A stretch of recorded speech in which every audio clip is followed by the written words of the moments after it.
Personal story time. Personal story time. Oh, that's right. I forgot you pulled this one. Kurt, to prep this, you're a Yankee. You're way up in the Great White North. Have you ever gone camping in the snow? No, that's insane. Right. Why would you do that? I am born and bred Southern boy. I don't go camping if it's any colder than 65 degrees. However, tonight's personal story is from Joe, and it is unexpected camping in the snow. Unprepared camping in the snow. A little bit of both, really. So, I knew that there was a camping trip coming up. I was a teenager. I was in Boy Scouts, but I didn't realize what the plan was. I don't know if anyone told me what the plan was, or maybe they did, and I just ignored them being a teenager. But how's that any different than me telling you how we're going to go to the show tonight? And just go do whatever you want. Well, all right, fair. So apparently the plan was supposed to be get up there early to this area that had tons and tons of snowfall and dig a snow cave and sleep in the snow cave. Okay. What sadistic, abusive troop are you in where the plan is to dig a snow cave?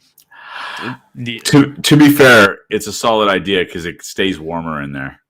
But I get that. If you crash in the Alps, but not to voluntarily go up there. People do it. Yeah, it is done. No, I get it. You have 5 or 6 siblings. Your parents are like, yeah, if we lose one, it's fine. No worries. Go on. So I didn't know that was the plan. So I packed my stuff. I showed up, and they're like, "Okay, get digging." I'm like, "What?"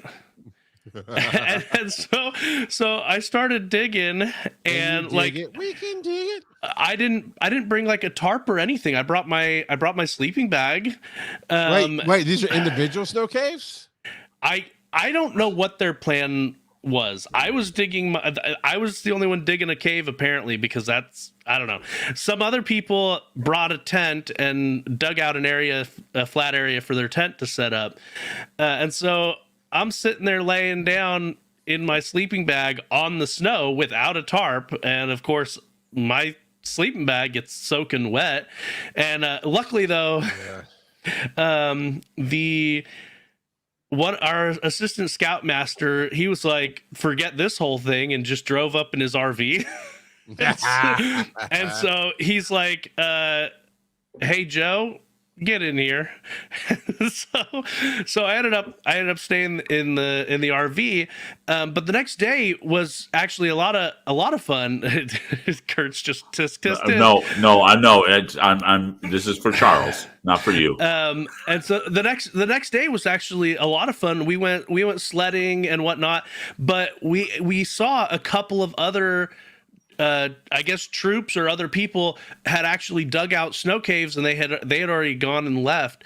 And so y'all stole their snow caves? Well, we just went in and explored them a little bit. This one had a pretty large main area, as well as 3 nooks off to the side, and they even dug in like a little shelf to put their stuff in and everything. And so it was pretty cool. And they carved out the words, "I'm sorry, Mom and Daddy, I'll never do it again." Yeah, something like that. So we saw a couple of them. That was the most impressive one. But yeah, it ended up being a lot of fun. Yeah. Where were you in the world? Florida. Pennsylvania. Pennsylvania. Okay. I in Georgia 20 years ago bought camping sleeping bags in Georgia. I'm going to just stress in Georgia that you could not get any other bag at Walmart that was not snow rated and waterproof. Every sleeping bag at Walmart 20 years ago was rated to 32 below and waterproof. 32 below or 32 degrees? 32 below. I said it right. So Devo asked, my son's a scout, so we camp a lot in camp in the snow a lot, and you got to have a tarp. I don't understand why you would want to go camp in the snow. I don't get it. Yeah. Hey guys, let's go camping in Savannah by the river in August. No, that's where your skin melts off. You don't do that either. Civilian on base says, was this an LDS scout troop? Because it sounds like an LDS scout troop. Yeah, it was. Yep. I mean, to be fair, the window for camping is like 3 days. Like there's a 3-day period in any given climate where it's safe to go camping. Otherwise, screw that noise. I mean, you guys have both been to my house. You know I love a good fire pit. I love that aspect of camping. The Way sitting different. around the fire, drinking some beers or sodas in Joe's case. Okay, not sodas, water, your holy water, whatever, Joe drinks. And sharing stories and camaraderie. I love that. And then when it drops down to say 64 degrees, let's all go inside. I'm good. Oh my God. So let's throw this out.